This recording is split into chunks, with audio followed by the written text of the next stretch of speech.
రైతులకు నీళ్ళు ఇవ్వాల్సిందిగా మీ ద్వారా ప్రభుత్వాన్ని కోరుతూ మరి సమయం ఇచ్చినందుకు ధన్యవాదాలు అధ్యక్ష. ఈరోజు శ్వేతపత్రం కాళేశ్వరం పైన స్మార్ట్ ఈ సందర్భంగా చర్చలో మిడ్ మానేరు మాయంలో పూర్తయిందన్నమాట అటువైపు నుంచి అనడం జరిగింది. మిడ్ మానేరు మొదలుపెట్టింది కాంగ్రెస్ ప్రభుత్వ హయాంలో, పూర్తయ్యే దశలో మీరు అధికారంలోకి వచ్చిండ్రు సార్. అక్కడి నుంచి మిడ్ మానేరు డ్యామ్ పూర్తి కావడం వల్లనే మీరు రంగనాయక్ సాగర్ 10వ ప్యాకేజు, మల్లన్న సాగర్ 10వ ప్యాకేజీకి నీళ్లు తీసుకుపోగలిగిన అధ్యక్ష. అదొక విషయాన్ని చెప్పడానికి కోసం నేను ప్రయత్నం చేస్తున్నా. ఈ సమయంలో మిడ్ మానేరు డ్యాంలో ముంపున గురైన నిర్వాసితులకు ఆశల పల్లెకిలో డబల్ బెడ్రూమ్కు 5,04,000 ఇస్తామని చెప్పి మా వేములవాడ రాజన్న సాక్షిగా నా లగ్గం ఇక్కడైందని చెప్పని అప్పుడు ముఖ్యమంత్రి గారు హామీ ఇచ్చి ఆ హామీని అమలు చేయనటువంటి ఘనత ఆ ప్రభుత్వానికి దక్కుతుందనేటువంటి మాట ఈ సందర్భంగా చెప్తూ, ఆ ముంపు గ్రామాలకు పరిశ్రమలు తీసుకొస్తామని చెప్పని కూడా తీసుకెళ్ళినటువంటి మాట కూడా ఈ సందర్భంగా గుర్తు చేస్తూ, మరి మా పిసిసి అధ్యక్షులుగా ఆనాడు ఇప్పుడు ముఖ్యమంత్రి రేవంత్ రెడ్డి గారు పాదయాత్రలో ముంపు గ్రామాలకు సంబంధించినటువంటి గ్రామాలను నిద్ర చేసి వారికి ఓ ధైర్యాన్ని నింపింది అధ్యక్ష. అదేవిధంగా మొన్నటి రోజు కూడా చెప్పడం జరిగింది, వాళ్ళకు 5 లక్షల ఇందిరమ్మ ఇళ్ళు కింద ఇవ్వాల్సినటువంటి బాధ్యత ఉంది మన పైన మాట చెప్తూ పరిశ్రమలు కూడా ప్రాంతానికి తీసుకురావాలని చెప్పని కూడా మొన్నటి రోజు కోరడం జరిగింది అధ్యక్ష.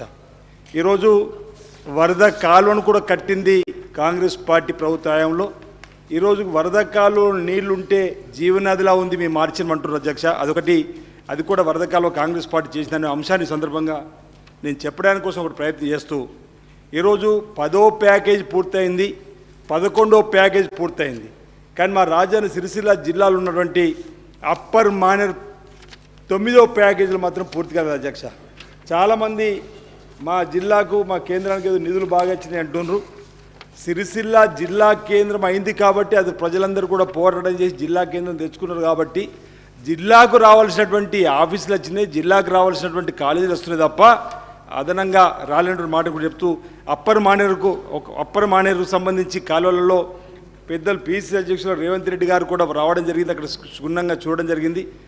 గౌరవ ముఖ్యమంత్రి గారికి ఆ సమయంలో మనం మీకు గుర్తు చేస్తూ ఉన్నా, ఎలక్ట్రానిక్ మీడియా ప్రింట్ మీడియా కార్లు యాక్సిడెంట్ అయిన ప్రాంతాలు మీరు కూడా స్వయంగా చూసి అప్పర్ మానేరు పని కాలేనటువంటిది.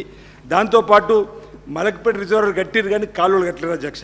మరొక అంశాన్ని ఇక్కడ మీ ద్వారా చెప్పడానికి ప్రయత్నిస్తున్నా, కలిగోట సూరమ్మ ప్రాజెక్టు ఎల్లంపల్లి ఈ ప్రభుత్వం ప్రాధాన్యత క్రమంలో అతి తక్కువ ఖర్చుతో పూర్తి అయ్యేటువంటి కార్యక్రమాలు అమలు చేస్తామన్న దానిలో శ్రీపాద్ ఎల్లంపల్లి ప్రాజెక్టు కూడా చేర్చినందుకు ఈ ప్రభుత్వానికి గౌరవ ముఖ్యమంత్రి గారికి, ఇరిగేషన్ మంత్రి గారికి నేను ధన్యవాదాలు తెలియజేస్తూ, ఇక్కడ ఒక మాట, వీళ్ళు 10 కోట్లతో పూర్తి చేసే సూరమ్మ ప్రాజెక్టు నిర్మాణం చేయలేరు. కానీ కింద 2018లో కుడి ఎడమ కాలువలకు కత్లాపూర్, మేడిపల్లి, భీమవరం మండలాల్లో ఎన్నికలకు ముందు 43,100 నీళ్ళు ఇస్తానని చెప్పాను అధ్యక్ష. ఇసుక కుప్పలు పోసినరు, ఎన్నికలు అయిపోయిన తర్వాత మాత్రం ఆ ప్రాజెక్టును పట్టించుకోలేరు. అక్కడ కూడా ఇప్పుడు ముఖ్యమంత్రి గారిని తీసుకొని వెళ్ళాం, వారు కూడా చూసినారు. ఇటీవల సమీక్షలు కూడా ఇవన్నిటి కూడా పూర్తి చేయాలని చెప్పడం జరిగింది. కాబట్టి ఓ నమ్మకం ఉంది, ఒకసారి ఈ సందర్భంగా నేను పూర్తి చేయాలని చెప్పి ఈ సందర్భంగా ప్రభుత్వాన్ని కోరుతూ ఒకటే మాట చెప్పి ముగిస్తున్నాను. ఇటీవల గత అసెంబ్లీలో బలగం సినిమాకు సంబంధించినటువంటి ఒక పాట చిత్రీకరణ పైన ఈ అసెంబ్లీలో చర్చ జరిగింది అధ్యక్ష. మాకు యువరాజుగా మేము పిలుస్తాం మా జిల్లాలో కేటీఆర్ గారిని. వారి ఇంట్లో కూర్చున్నప్పుడు బలగం సినిమా చూస్తున్నప్పుడు ఒక పాటలో పచ్చని పొలాల మధ్యలో సన్నివేశం వస్తే ఇది ఎక్కడ తీసిరు షూటింగ్ అంటే కోనరావుపేటలో తీసిరు, వేముల నియోజకవర్గంలో. దాన్ని చూస్తే గోదావరి జిల్లాలు తలపిస్తుందని చెప్పంటారు అధ్యక్ష. కోనరావుపేటకు గోదావరి జిల్లాలు రాలేవు అధ్యక్ష. ఆ సినిమా చిత్రీకరణ ఎక్కడ తీసిరో తెలియదు కానీ ఆ విధంగా కూడా అసెంబ్లీ సాక్షిగా అవాస్తవాలు చెప్పినటువంటి మాట.